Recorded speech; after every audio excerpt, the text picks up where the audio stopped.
back to Added Wins, Building Wins Live and an Added Win.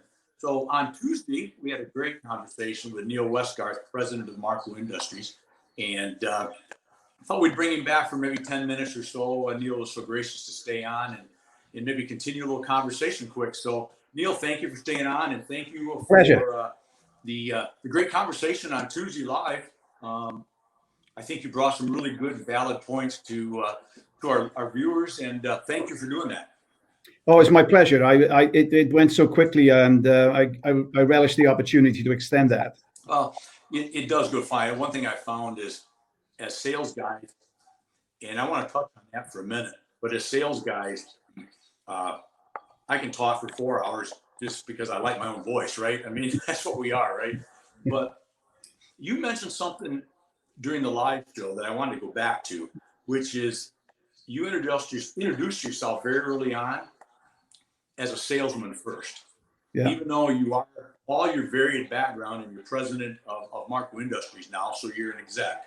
But tell me why you look at yourself as a salesman. I know why, but tell me why. Oh, I think it's just the thrill of the kill, Randy. The opportunity. I always used to, because I've been an agent, and I always thought that I would be gainfully employed as long as I could get up and go to work on a Monday morning, whether it was on a payroll, on a salary, commission, because, getting that order, satisfying that customer, meeting people's needs has always been,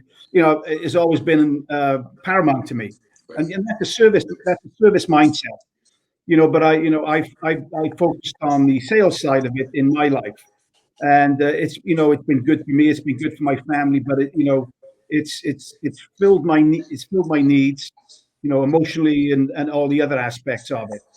And that's why I think myself as a salesman. But we find ourselves doing that, as you said, in all aspects of our lives. But a good salesman is a person that fulfills his commitments.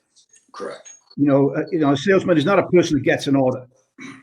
And, so you've got to fulfill the commitments for the long term. Don't leave a trail of debris behind you. Be welcome back.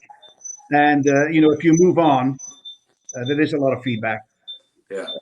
If you move on, then you move on with the blessing and the support of everybody you've met along the way.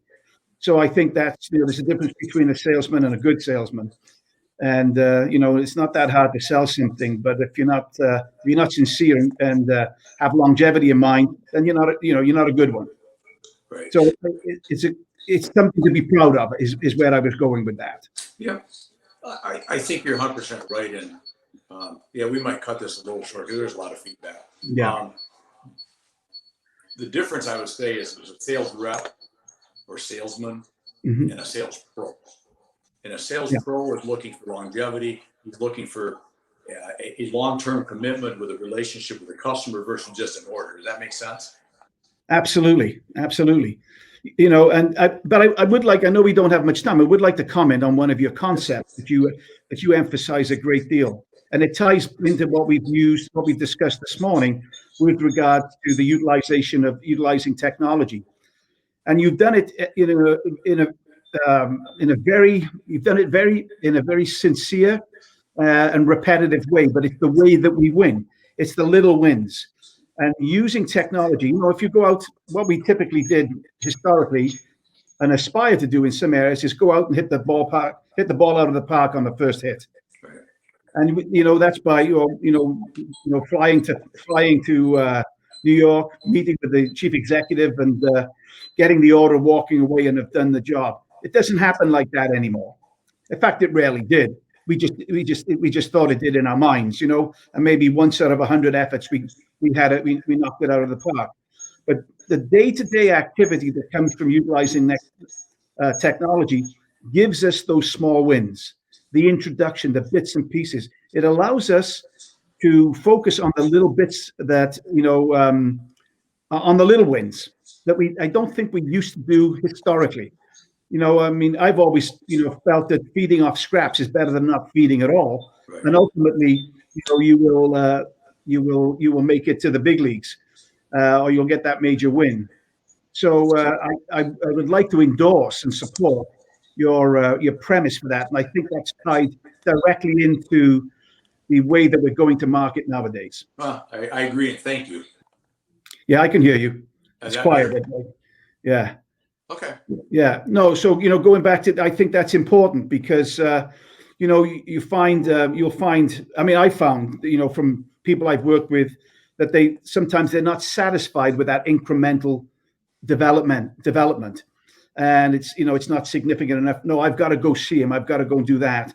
But I found that that bits, multiple wins, can create a quilt, Right. and I like that.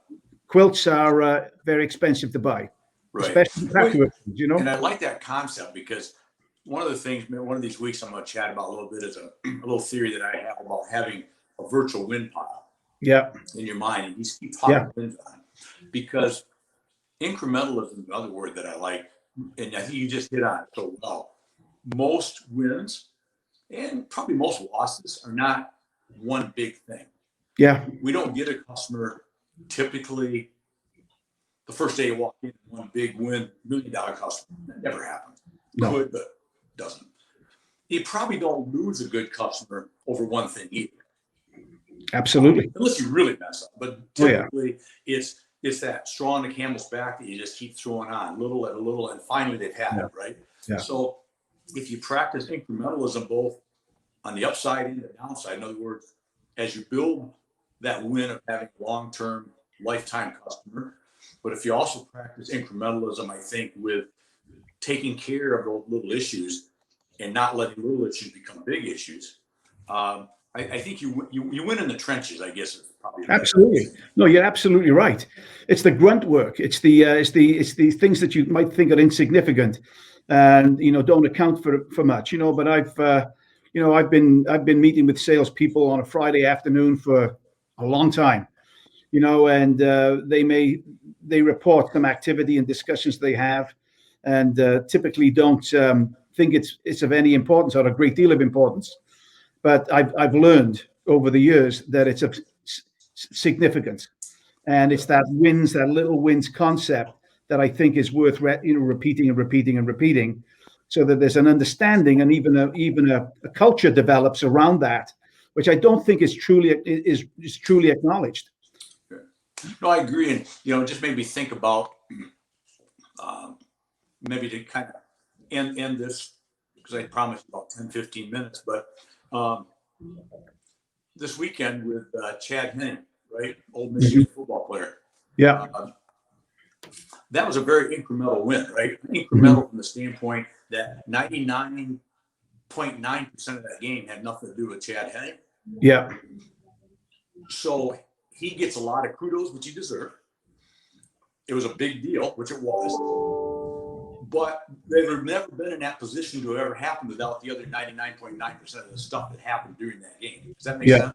Yeah, absolutely. And so we tend to look at that 560-foot home run on a 3-2 count. We look at that, Tom Brady throwing the 60-yard touchdown pass to win the game when it's over. We see those things as the big win. Yeah. And I think we lose sight, and we all as guys love sports, so we get hung up on that. We watch those replays over and over and over. Yeah. But it was that little block made that got the running back through to get the first down that kept the play going in the first quarter that didn't cause a turnover. You go on and on, right? But it's those incremental things. Well, yeah, and in that respect, you can go one step further. That's the team effort, right? That you're speaking to here. And there's no harm in me throwing my wins on your pile, and us having a major win. Exactly. Exactly. Those are great words to end by. Unless you have something else, I promise I'll get you out here in about 10-12 minutes. So it's again been a pleasure. Thank you very much. Anything you want to add before we bump on out? No. It's been a pleasure to be with you this morning, and I thank you for the opportunity. Well, thank you. It's been very, very beneficial, and I think people are going to get a good value out of this. So I appreciate it, folks. Added Wins with Neil Westgarth, president of Marco Industries, and it's Randy with Building Wins Live. Next week, don't forget Tim Lord on Tuesday. Boston Impressions. It's going to be huge. It's going to be fun. It's going to be a good time as always. Wes, my friend, take us on out here, brother.